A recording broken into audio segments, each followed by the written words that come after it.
Hello, welcome to my channel. ഞാൻ ഇന്ന് രാവിലെ കാപ്പി കുടിയൊക്കെ കഴിഞ്ഞ് മുറ്റത്തോട്ടിറങ്ങി നിന്നപ്പോൾ ഞങ്ങളുടെ ഒരു കുടിക്കൊല മുറ്റത്ത് ഒടിഞ്ഞു കിടക്കുന്നു. അത് പകുതി വിളഞ്ഞതായിരുന്നു, കണ്ണൻകൊലയാണ്. ഞാൻ അതും കൊണ്ട് ഇങ്ങോട്ട് കയറി വന്നപ്പോൾ ഞങ്ങളുടെ പൂച്ചക്കുഞ്ഞ് ഹോളിൽ കിടന്ന് ഭയങ്കര ചാട്ടമാണ്. എനിക്കങ്ങ് ചിരി വന്നു. അവനൊരു ഐസ്ക്രീം ബോൾ എവിടുന്നോ എടുത്തുകൊണ്ട് വന്നതാണ്. മുറ്റത്തെങ്ങാണ്ട് കിടന്നതാന്ന് തോന്നി. എൻ്റെ കൂടെ ഇറങ്ങി വന്നതാണ്. അവിടുന്ന് എടുത്തുകൊണ്ട് വന്നിട്ട് ഭയങ്കര ചാട്ടം. അത് അതലോട്ടിട്ട് ചാടുമ്പോൾ അതിങ്ങനെ തെറിച്ച് പോകുന്നതിനായിരിക്കും. അവന് ഭയങ്കര ചാട്ടം, നല്ല രസമാണ്. ഭയങ്കര കുസൃതിയാണ് അവന്. കുട്ടൂന്നാണ് അവൻ്റെ പേര്. ഭയങ്കര ചാട്ടമാണ് അവന്. ഞങ്ങൾക്ക് 3-4 പൂച്ചകളും ഒരു പശുവും ഒരു കിടാവും ഒക്കെ ഉണ്ട്. ഞാൻ കുറച്ച് നേരം അവനെ നോക്കി നിന്നു. ഇനിയും കാര്യത്തിലേക്ക് വരാം.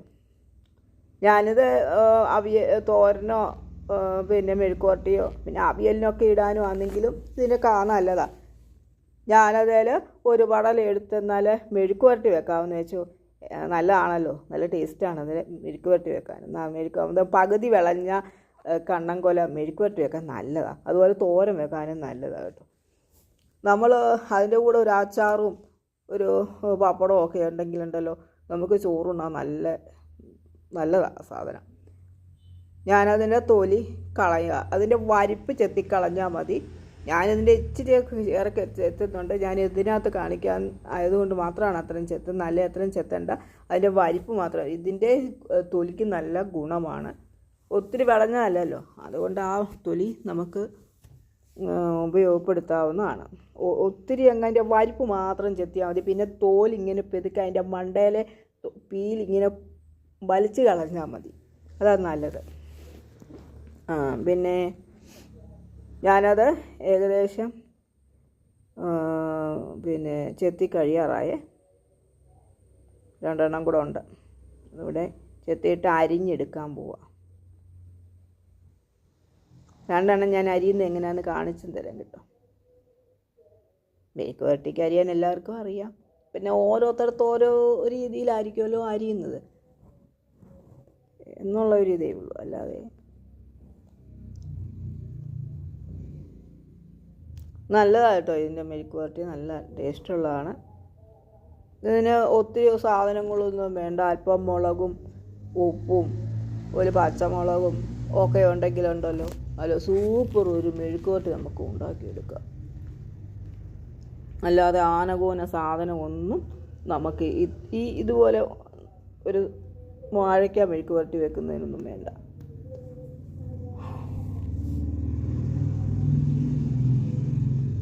ചില മഞ്ഞളും ഉപ്പും മുളകും എല്ലാം കൂടെ ആയ ഒരു മെഴുക്കുവരട്ടിയായി.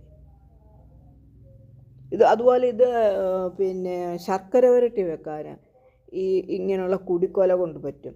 അതിന് നമുക്ക് ഇച്ചിരി കറ കൂടുതലായിരിക്കും. അതിന് നമ്മൾ ഈ പച്ചവെള്ളത്തിനകത്ത് ഇച്ചിരി കഞ്ഞിവെള്ളം ഒഴിച്ചുണ്ടല്ലോ, അതിനകത്തോട്ട് പൊളിച്ചിട്ടാൽ ആ കറ അതിനകത്ത് ഇറങ്ങും.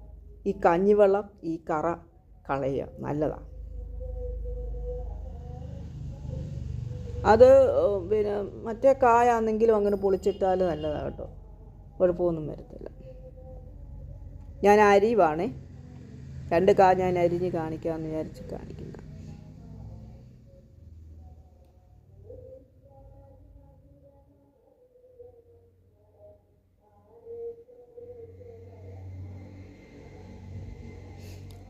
മുളകും 2 തരം മുളക് പൊടിയാണ് ഞാൻ ഇട്ടേക്കുന്നത്. ഇച്ചിരി എരിയുള്ള മുളക് പൊടിയും പിരിയമുളകിൻ്റെ അല്പപ്പൊടിയും, ഇച്ചിരി മഞ്ഞൾ. ഞാൻ ഒരു കഷ്ണം മഞ്ഞൾ മുറ്റത്തുനിന്ന് പറിച്ച് വേണം, പൊടി അങ്ങ് തീർന്നായിരുന്നു. അപ്പം മഞ്ഞൾ വാങ്ങിക്കാനങ്ങ് വിട്ടുപോയി, മഞ്ഞൾപ്പൊടി വാങ്ങിക്കാനങ്ങ് വിട്ടുപോയി. അപ്പം ഞാൻ മുറ്റത്തുനിന്ന് ഒരു കഷ്ണം മഞ്ഞൾ പറിച്ചുകൊണ്ട് വന്ന് അരച്ചപ്പോൾ ആ ചുമന്ന മഞ്ഞളിൻ്റെ ഇടയിൽ മുളക് പൊടിയുടെ ഇടയിൽ ആ മഞ്ഞളിൻ്റെ ആ നിറം തിരിച്ചറിയാൻ പറ്റത്തില്ലാത്തതുകൊണ്ട് ഇച്ചിരി മഞ്ഞൾപ്പൊടി ഞാൻ ഇട്ടിട്ടുണ്ട്.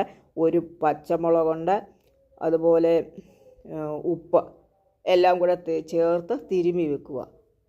നിങ്ങൾക്ക് വേണേൽ കീറിയിട്ട്, ഞാൻ കൈകൊണ്ട് അതങ്ങ് ഉടച്ച് അതിലങ്ങ് പിടിപ്പിക്കുക ചെയ്യുന്നത് കേട്ടോ. അങ്ങനെ അങ്ങ് പഠിച്ചു പോയി, അങ്ങനെയൊക്കെ അങ്ങ് ചെയ്യുന്നു, അത്രയേ ഉള്ളൂ. പക്ഷെ നല്ല ടേസ്റ്റാണ്. നിങ്ങളൊന്ന് ചെയ്ത് നോക്കണം. ഒത്തിരി ആനകൂന സാധനങ്ങളൊന്നും ഇതിന് വേണ്ട. വെറും സിമ്പിളായിട്ട് ചെയ്യാവുന്ന ഒരു, പക്ഷേ നല്ല ടേസ്റ്റാണ്. നമുക്ക് ചോറുണ്ണാൻ നല്ല ഒരു പിന്നെ നല്ല ഒരു കറിയായിട്ട് നമുക്കിത് ഉപയോഗിക്കാൻ പറ്റുന്നതാണ്. ഒരു അച്ചാറോ ഒരു പപ്പടമോ ഒക്കെ ഉണ്ടെങ്കിൽ നമുക്ക് ആഹാരം നല്ല തൃപ്തിയായിട്ട് കഴിച്ചെഴുന്നേക്കാൻ പറ്റും. ഞാൻ ഇതിങ്ങനെ ഒന്ന് ഇളക്കി യോജിപ്പിച്ച് വെച്ചിട്ട് ചട്ടി അടുപ്പേ വെച്ച് എണ്ണ തിളച്ച് കഴിയുമ്പോൾ ഇതങ്ങോട്ട് ഇടും. ഇത് ഈ കൊളസ്ട്രോളൊക്കെ ഉള്ളവർക്ക് ഒത്തിരി ഇത് പിന്നെ കൂട്ടാൻ പറ്റത്തില്ലല്ലോ. ഒത്തിരി എണ്ണയൊന്നും കൂട്ടാൻ പറ്റത്തില്ലാത്തവർ ഇച്ചിരി ശകലം വെള്ളം, ഒത്തിരി വെള്ളം വേണ്ട, ഒരു ശകലം, ഈ കായൊക്കെ എളുപ്പം വെന്ത് കിട്ടും. അപ്പം ഒരു ശകലം വെള്ളം വെച്ചിട്ട് അതിനകത്തോട്ട് ഈ നമ്മൾ അവിയലൊന്നും വെക്കുന്ന പോലെ നെകയ്ക്കൊന്നും വേണ്ട, ഒരു പൊരി വെള്ളം വെച്ച് അതൊന്ന് അടച്ച് വെച്ച് ഒന്ന് വേവിച്ചിട്ട് ഇതിനകത്തോട്ട് ഒരു തുള്ളി എണ്ണ ഒഴിച്ച് കൊടുത്ത് ഇളക്കിയെടുക്കാൻ പറ്റും. അങ്ങനെ എടുക്കാൻ പറ്റും കേട്ടോ. ഞാൻ എണ്ണ തിളച്ച് അതിനകത്തോട്ട് കായ ഇട്ട് കൊടുക്കുവാണേ. എന്നിട്ട് നമ്മളൊന്ന് ഇളക്കി അടച്ച് വെക്കുന്നു.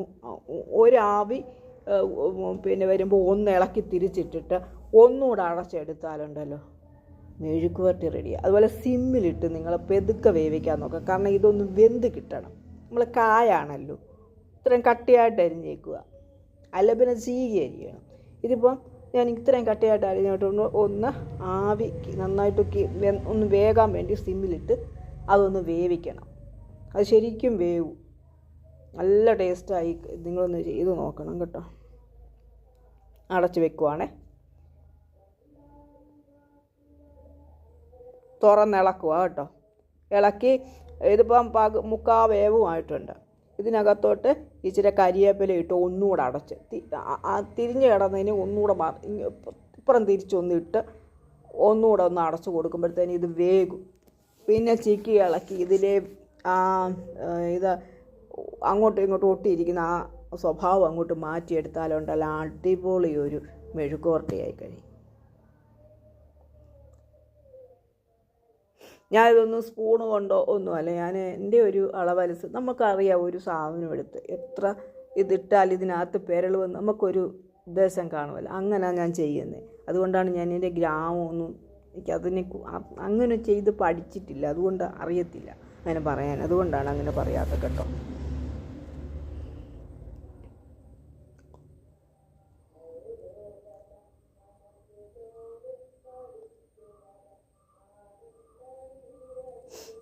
നാട്ടിൻപുറത്ത് ചെയ്യുന്നത് ഇങ്ങനെയൊക്കെയല്ലേ. നമ്മളൊരു ഉദ്ദേശത്തിനനുസരിച്ച് നമ്മൾ ആ കണക്കനുസരിച്ച് ചെയ്യുകയാണ്.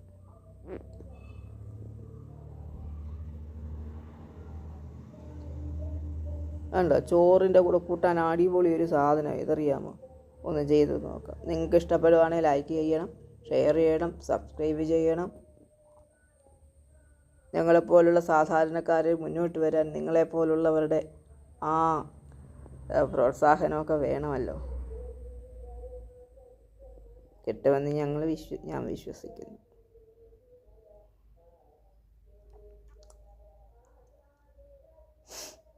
ഇനി അതാ ചിക്കി ഒന്ന് തോർത്തി എടുക്കണം. ഇതിനകത്ത് ഞാൻ ഒരു തുള്ളിയും വെള്ളം ഒഴിച്ചിട്ടില്ല കേട്ടോ. അടിപൊളി ഒരു വിഭവമാണ്, നിങ്ങളൊന്ന് വെച്ച് നോക്കണം. കണ്ടോ, ഞാൻ വെന്ത് വാങ്ങി വെച്ചതാണ്. കണ്ടോ ഇങ്ങനെയുണ്ട്? അടിപൊളിയല്ലയോ? സൂപ്പറല്ലയോ? ഒന്ന് ചെയ്ത് നോക്കണം. ഇത് കാണുന്നത് പോലെ തന്നെ അതിന് ടേസ്റ്റുമുണ്ട്. നിങ്ങൾ ചെയ്ത് നോക്കാം. 100% ഗ്യാരണ്ടിയായ സാധനത്തിന്. കാരണം ഞാൻ ഞങ്ങളുടെ വീട്ടിലുണ്ടായ കൊല, അതിനകത്ത് യാതൊരു ഇതുമില്ലാത്ത കൊലയാണ്. ഞങ്ങൾ ഇതിന് വളമൊന്നും ചേർത്ത് അല്ലല്ലോ നമ്മൾ കുടിക്കൊലയൊന്നും വളർത്തുന്നത്. ഇത് അതിൻ്റെ മൂട്ടിൽ നിന്ന് തന്നെ വിത്തുണ്ടാവുക, അത് കൊലയ്ക്കുക, അങ്ങനെ കിട്ടുന്ന വാഴ കൊലയാണ്. അടിപൊളിയല്ലയോ? സൂപ്പറല്ലയോ?